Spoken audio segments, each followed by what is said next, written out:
Israel మరోసారి ఇరాన్పై దాడి చేసింది. దశాబ్దాలుగా ఇజ్రాయెల్ ఎప్పటికప్పుడు ఇరాన్తో గొడవ పడుతూ ఇది తరచుగా యుద్ధ చర్యల రూపంలో వ్యక్తమవుతోంది.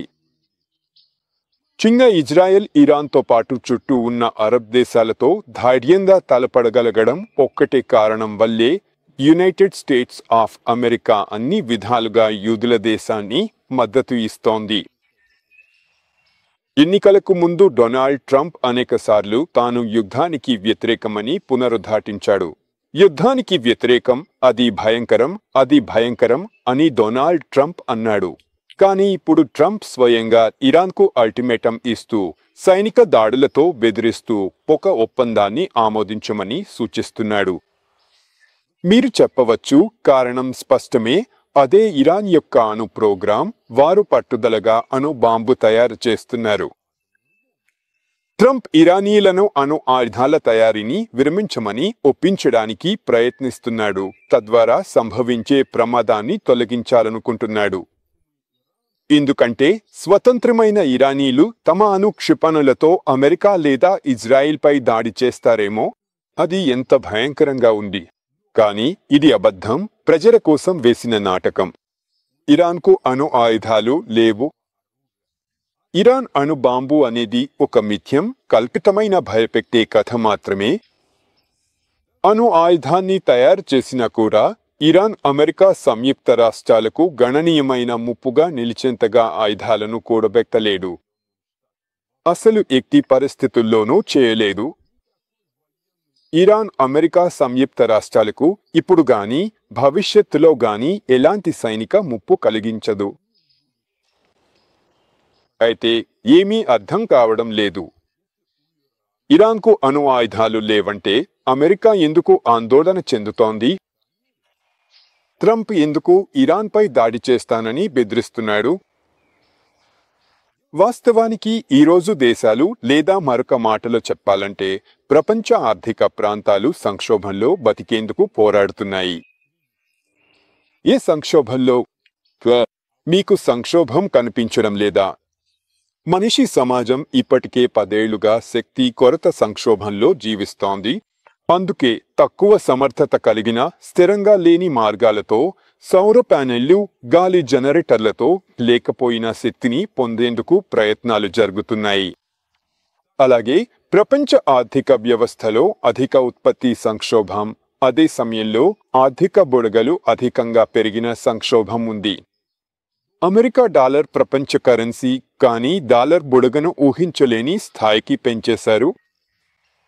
చైనా తన వద్ద ఉత్పత్తిని కేంద్రీకరిస్తూ ప్రపంచంలో తన ప్రభావాన్ని పెంచుకుంటోంది.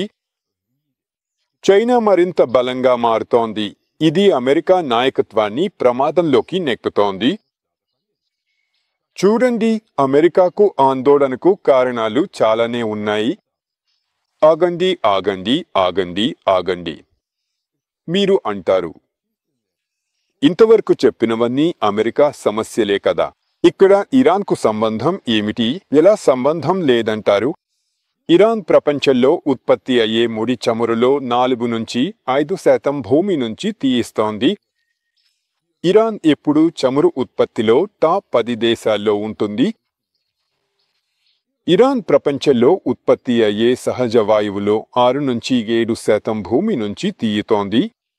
ఇరాన్ ప్రపంచంలో సహజ వాయువు ఉత్పత్తిలో టాప్ 3 దేశాల్లో ఒకటి. ఇరాన్ యూరప్ మరియు చైనా కోసం ఎనర్జీ వనరులలో ఒకటి. ఎనర్జీ అనేది జీవితం మరియు ఉత్పత్తికి ఆధారం. చమురు అనేది రవాణా కోసం ఇంధనం. ఎన్ని ఎలక్ట్రిక్ వాహనాలు వచ్చినా మీరు చమురును ఎప్పటికీ పూర్తిగా భర్తీ చేయలేరు. హైడ్రోకార్బన్ల ప్రవాహం తగ్గితే అన్ని ప్రక్రియలు తగ్గిపోతాయి, ఉత్పత్తి తగ్గుతుంది, ఆర్థిక వ్యవస్థ వృద్ధి మందగిస్తుంది.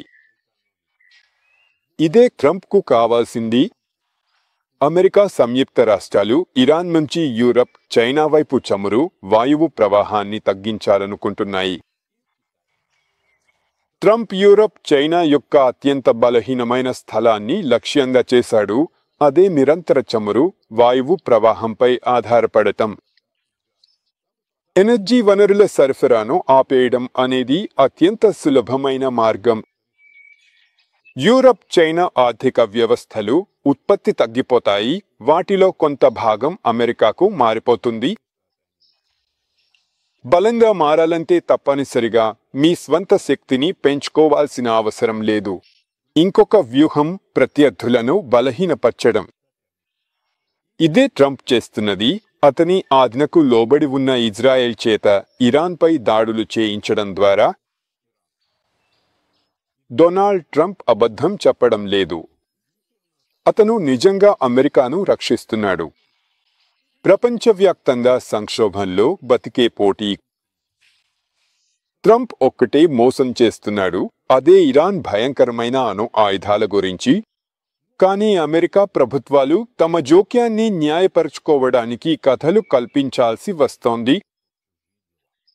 ఒకసారి ఊహించండి, అమెరికా అధ్యక్షుడు ఇలా ప్రకటిస్తే, అమెరికాలో వినియోగ స్థాయిని కాపాడుకోవాలంటే ప్రత్యర్థులను, ముఖ్యంగా యూరప్, చైనాను బలహీనపరచాలి. అందుకోసం ఇరాన్ నుంచి వారికి వెళ్లే నూనె, వాయువు ప్రవాహాన్ని తగ్గించాలి. అందుకే ఇజ్రాయెల్ విధేయంగా ఇరాన్పై బాంబులు వేస్తోంది. అమెరికా కొత్త దాడులతో బెదిరిస్తోంది. అప్పుడు చూస్తే తమ స్వంత సంక్షేమం కోసం చెడ్డ అమెరికన్లు ఇతరులకు హాని చేస్తున్నట్టు అవుతుంది. ఇది బాగుండదు, మంచిది కాదు. అంతేకాదు, అమెరికా పౌరులందరూ ఇలాంటి వ్యూహాన్ని మద్దతివ్వరు కూడా. అందరూ మంచివాళ్లమని అనుకోవాలి. తాము మంచి దేశంలో సరైన ఆలోచనలతో జీవిస్తున్నామనుకుంటారు. అందుకే ఇరాన్ అణు ముప్పు గురించి కథను ప్రారంభించారు. అమెరికన్లు ఎలాంటి దేశాన్నైనా పశ్చాత్తాపం లేకుండా బలహీనపరిచేందుకు లేదా పూర్తిగా నాశనం చేయడానికి సిద్ధంగా ఉంటారు. ఇది సంక్షోభంలో బతికే పోరాటం. ఇక్కడ స్నేహం లేదు, దయ లేదు. బలమైన వారే బతుకుతాడు. ఇప్పుడు మీరు అమెరికా, సంయుక్త రాష్ట్రాలు ఇరాన్పై ఒత్తిడి తెచ్చి బెదిరింపులు చేస్తున్న అసలు కారణాన్ని తెలుసుకున్నారు. యూరప్, చైనా దేశాలకు నూనె, వాయువు, బొగ్గు అమ్మే దేశాల పౌరులు తమ భవిష్యత్తు గురించి సీరియస్గా ఆలోచించాలి అని నేను సూచిస్తున్నాను. రష్యా అడవిలో నుంచి శుభాకాంక్షలు.